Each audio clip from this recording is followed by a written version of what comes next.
সুন্দরাকাণ্ড সুরসা সাপিনী কর্তৃক হনুমানের পথরুদ্ধকরণ।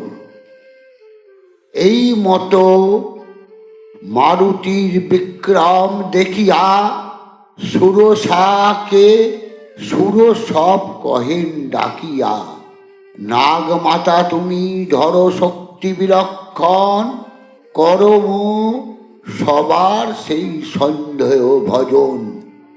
যাইতেছেন এই বায়ু তনয় লঙ্কাতে, রামচন্দ্র পেয়সী তত্ত্ব সে জানিতে, তুমিও তাহাতে করি বিঘ্ন আচরণ। জানো হইয়ার বল বুঝিবা কেমন, পারিবে নারিবে কিংবা এই কপিরাজ, যেটা হতে ফিরিবারে সাধি এই কাজ। ইহাই জানিতে হবে ঘোর কলেবর, যাও তুমি ক্ষণিকেক মারতি বরাবর। এত শুনি সর্পমাতা সুরসা সাপিনী প্রস্থান করিলা হয়ে রাক্ষসী রূপিণী। মারুতির অগ্রে ভীম মূরতি হইয়া কইতেছেন নাগমাতা কপট করিয়া, ওরে কপি যাও তুমি আর কোন স্থান, প্রবেশ করহ আসি আমার বয়ানে।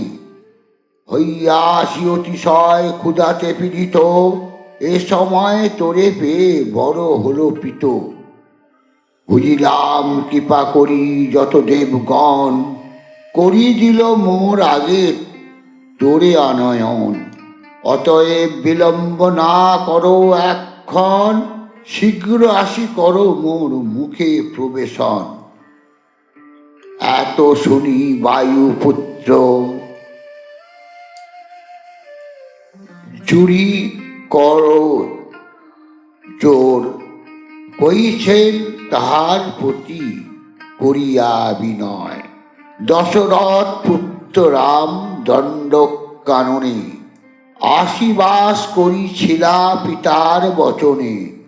বিনা দোষে হরি আনিয়াছে তাহার নারী, দশানন এই লঙ্কাপুর অধিবাক অধিকারী। যাইতেছি আমি তার তত্ত্ব জানিবারে, তাতে বিঘ্ন নাহি করো কোনই প্রকারে। সেই রামচন্দ্র হন সকলের হিত, তাহার কহিত করা হবে অনুচিত। যদি বলো অবশ্যই খাইবে আমারে, তবে যোগ্য হও কিছু গৌণ করিবারে। সীতা দেখি বার্তা দিয়া শ্রী রঘুনন্দনে, আসি প্রবি শিব আমি তোমার বদনে। কিছু নাহি করো তুমি ইহাতে সংশয়, কহিতেছি আমি সত্য করিয়া নিশ্চয়। সুরসা কহেন তাহা আমি নাহি মানি, মোর আগে আসি ফিরে নাহি যায় প্রাণী। সুরসার বাণী শুনি সমীর নন্দন, কোপ করি কহিছেন কঠোর বচন। কোন মুখে দুষ্টা মোরে করিবি ভক্ষণ, প্রকাশ করো তাহা করি প্রবেশন।